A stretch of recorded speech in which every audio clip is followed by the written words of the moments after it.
Bueno, los problemas institucionales para hacer investigación creo que son compartidos quizás por muchas instituciones, pues es esta lógica de productividad que se ha insertado en la vida académica y en el mundo de la investigación y que de pronto nos mete mucha presión para tener publicaciones frecuentemente y que tengan cierto puntaje y que sean rápidas, ¿no?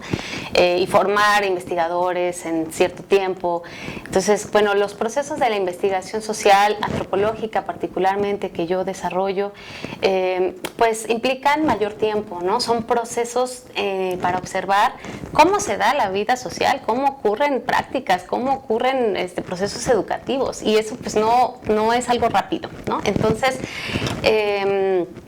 creo que ese es uno de los problemas institucionales más fuertes, el hacer comprender que nuestro trabajo, para empezar, se realiza en el campo educativo, que son las escuelas, las instancias, las instituciones escolares, no solamente escuelas, sino también oficinas, espacios escolares o no escolares también, porque también hacemos investigación en espacios no escolares, y que ahí es, digamos, nuestro laboratorio, ahí es el lugar donde observamos lo que está pasando, también los archivos, ¿no? Los archivos históricos, aunque haya muchos archivos que se encuentren digitalizados, también pues hay veces que, por ejemplo, yo he consultado archivos personales, ¿no? De gente que me dice, yo tengo aquí, no sé, documentos de cuando se fundó esta escuela y los tengo guardados en mi casa por X cantidad de razones, y entonces de pronto uno necesita tiempo para consultar eso, y a veces no se comprende tanto desde las instituciones que nuestro trabajo es hacer ese tipo de investigación, ¿no? Tan minuciosa, tan detallada, tan próxima a las personas.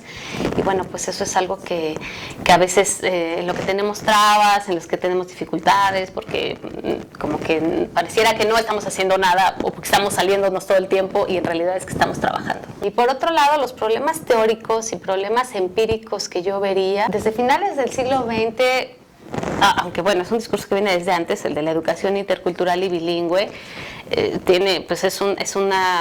son nociones conceptuales en el discurso de la política educativa que tienen ya muchos años, pero que cobraron mucha fuerza hacia finales del siglo XX, y a partir del siglo XXI se formalizaron en la educación en México, ¿no? En todas las reformas aparecen.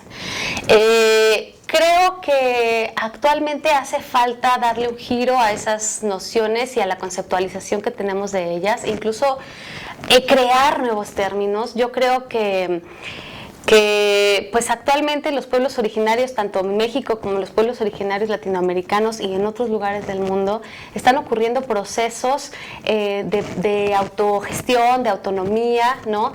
De producción intelectual, que tienen diferentes maneras de nombrar, diferentes maneras de proponer nociones para pensar sus procesos educativos, y los procesos educativos que entran en diálogo con toda esa población que no nos consideramos población originaria o población indígena. Y hace falta reconceptualizar eso, porque mientras continuemos viéndolo como mundos separados, no avanzamos, digamos, teóricamente, ¿no? Entonces yo creo que hace falta repensar, reflexionar esa teoría acerca de las relaciones de la diversidad lingüística y cultural en el tema en el que yo trabajo. Hay muchas otras cosas más, ¿no? En cuanto a problemas empíricos, creo que pues una dificultad grande que tenemos, que quizás es también institucional, aunque no de mi institución, pero sí de otras, es que es bien difícil hacer trabajo de campo en las escuelas, ¿no?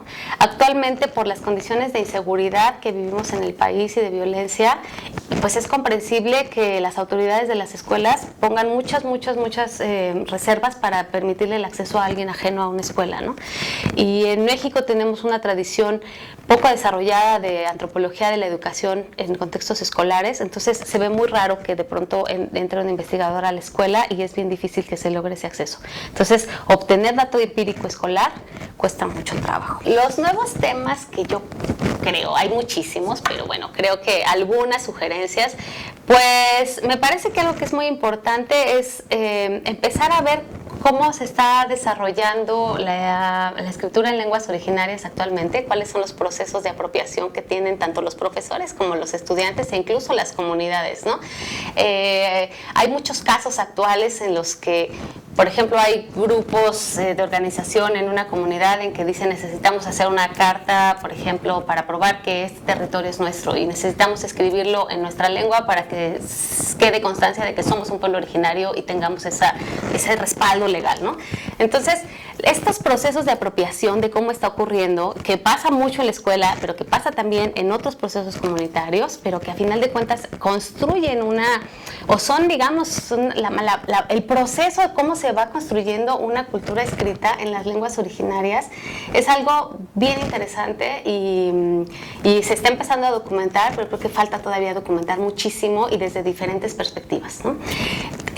Hay también géneros discursivos en las lenguas originarias que son géneros discursivos pues nuevos, ¿no? Por ejemplo, estos grupos de jóvenes que cantan hip hop, que cantan rap, que hacen, no sé, hasta heavy metal, ¿no? En lenguas originarias, y que también es bien interesante y hay que ver estos nuevos discursos, también discursos políticos, discursos sociales, y también mirar cómo es que se están dando nuevas escrituras y nuevos usos de la lengua en las plataformas digitales, ¿no? Sobre todo, por ejemplo, en los intercambios de WhatsApp. A veces muchos gentes no escriben, por ejemplo, incluso profesores de educación indígena, no escriben en el salón de clases en la lengua originaria, pero se mandan WhatsApps con su familia en su lengua, ¿no? Entonces, ese tipo de cosas han empezado a ser documentadas por algunos colegas, pero creo que todavía falta pues mucho trabajo sobre eso. Y bueno, también me parece que ir mirando pues quién está usando los libros que se han creado en las instituciones o por las organizaciones no gubernamentales, estos libros escritos justamente en ediciones bilingües, quién los usa, quién los lee, cómo se usan dentro de las aulas. Y bueno, estos maestros jóvenes, ¿no?, que se formaron, no sé, a lo mejor a principios del siglo XXI y que ahorita ya son profesores, que están empezando a trabajar y que se formaron en esas políticas educativas de educación intercultural y bilingüe. Bueno, pues ¿cuál es el resultado de esas políticas?